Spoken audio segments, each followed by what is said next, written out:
Well, let me say good evening to you. I pray that you've had a good day and that you were able to accomplish even on a rainy day. And trust me, it was a very, very rainy day, but yet still a good day. So I pray that things worked out well for you and that, you just dodged the raindrops as they came and kept on pressing. Well, you already know why I'm here. You already know what I'm going to say. You know already what I'm dealing with. And I'm just here so that I could reiterate for probably the last time tonight the importance of voting. You knew this was coming. There are those who have showed up. There are those who have voted, and I'm grateful for your participation, and grateful to God that you made that sacrifice, even in rainy weather, to make sure that your vote is counted. And so I want to thank you ahead of time for that. I want to thank you for your participation. I want to thank you for those of you who encouraged other people to make their ways to the polls. Good evening, Cora. How are you? Good to see you this evening. Praying all is well and that everything is moving forward as it should. Gladys, how are you this evening? I saw the picture of you guys out working, and we're grateful for the sacrifice that you made. Shirley, I see you, and I just wanted to say you have probably about 23 minutes left, and after that, that will be it. And all I'm trying to say is, don't get upset, don't get mad at the results when you didn't participate. Again, not telling you who to vote for, not telling you reasonings for voting and what personality reasons or anything like that. I'm not going to do that. I think that's something that you had to be persuaded in your own mind by all of the forums that have taken place, all of the opportunities for you to know who they are and what they represent that have taken place. And so you just need to make sure that you're an educated voter by believing and voting for the persons in those particular races that you feel would best guide the city. And let me go just a little bit further. Um, Even throughout other cities, um, and it's important. Andrew Bishop, how are you? Good to see you. Daryl, good to have you with us on this evening. It's just important.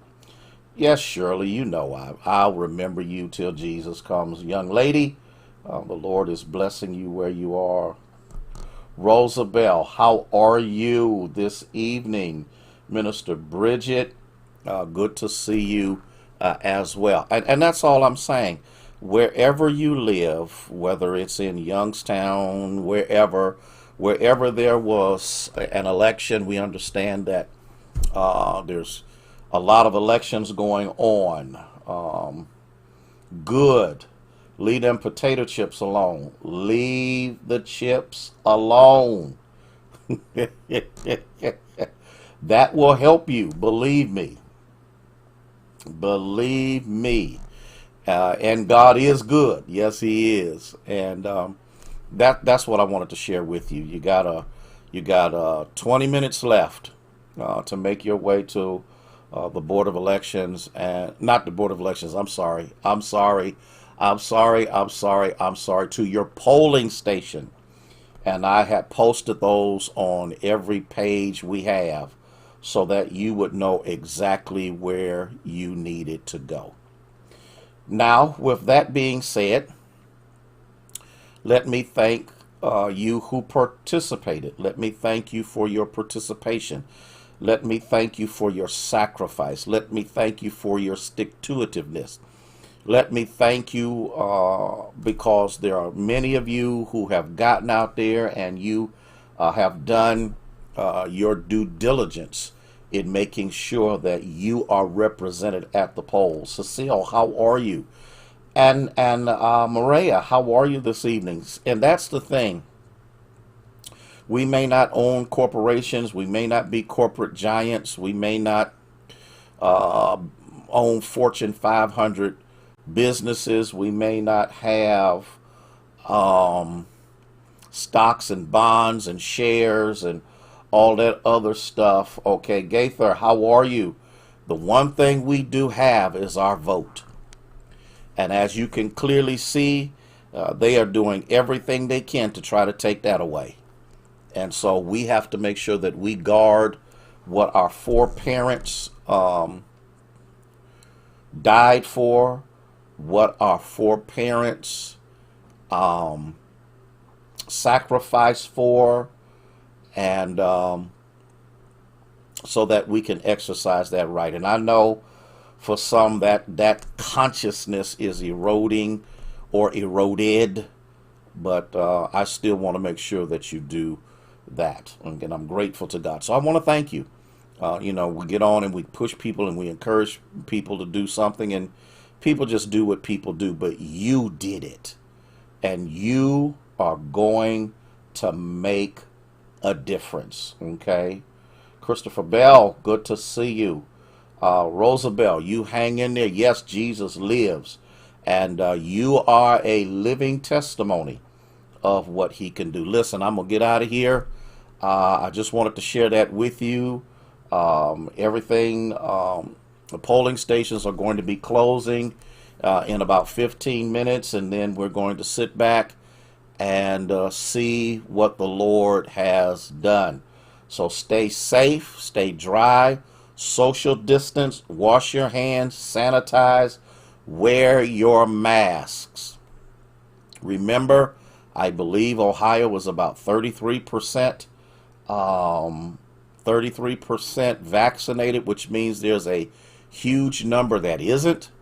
And you just want to make sure that you're safe. I heard Dr. Fauci say something today that I thought was incredible over the fact that for younger people, they don't feel they need to vaccinate. They're young, they're healthy. If they're young and healthy, if they catch the virus, it probably won't be detrimental to them, though it still could be. But what he dealt with was having a conscience about more than just yourself. Having a conscience that though you may fare well, you may carry it to someone who may carry it to someone who may not fare well or who may even die from it. So we need to have social consciousness come back. And in an age of individualistic thinking, in an age, and I'm not going to mention any names, where the only thing that they are concerned about is themselves and they could care less about anybody else. The reason why the pandemic got into the condition that it is in, that it was in, was due to the fact that somebody didn't care.